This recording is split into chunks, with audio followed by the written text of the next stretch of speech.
ஆமா ஆமா, இன்னைக்கு பசங்களுக்கு லீவு தான். இன்னைக்கு சனிக்கிழமைல வீட்டுல தான் இருக்காங்க. ஆமா, சாப்பாடா சிக்கன் பிரியாணியும் யாரா தொக்கு கொஞ்சம் நண்டு இருந்ததா, அது அப்படியே சூப் மாதிரி வச்சு.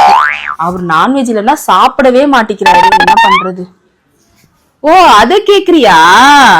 ஆமா ஆமா, அவர் சொல்ல சொல்ல கேட்காம 5 ஸ்டார் ஹோட்டல்ல போய் பர்த்டேக்கு புக் பண்ணிட்டு வந்திருக்காரு. என்னத்த சொல்றதுன்னு தெரியல. ஓ, ஷாப்பிங்கா? முடிஞ்சிச்சு. ஒரு 2 லட்ச ரூபாய்க்கு 2 லட்ச ரூபாய்க்கு ட்ரெஸ்லாம் வாங்கிட்டேன். இன்னும் ஒரு 1 லட்ச ரூபாய் இருக்கு, அப்புறமா பாத்துக்கலாம்னு வெயிட் பண்றோம்.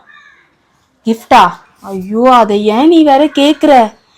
ஐயோ, டைமண்ட் நெக்லஸ் தான் புக் பண்ணிருக்காரு. அது பர்த்டே வரும்னு நினைக்கிறேன். சொல்ல கேட்கவே மாட்டிக்கிறாரு. இருக்கு நெக்லஸ், சொல்ல கேட்கவே மாட்டிக்கிறாரு. புக் பண்ணி தொலைச்சிட்டாரு. ஏற்கனவே 2 நெக்லஸ் இருக்கு, கேட்கவே இல்லை. ஜான்சன், அங்க பூஸ்ட் இருக்கு, எடுத்து குடிச்சிரு. ஆமா ஆமா, சரி, கொஞ்சம் வேலை இருக்கு. இந்த வாங்கினதெல்லாம் கொஞ்சம் எடுத்து வைக்கணும், நான் அப்புறமா பண்ணட்டுமா?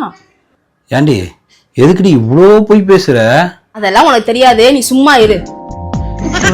சொல்ல இந்த மனசுக்கு தெரியவில்லை, சொன்னா போய் தானே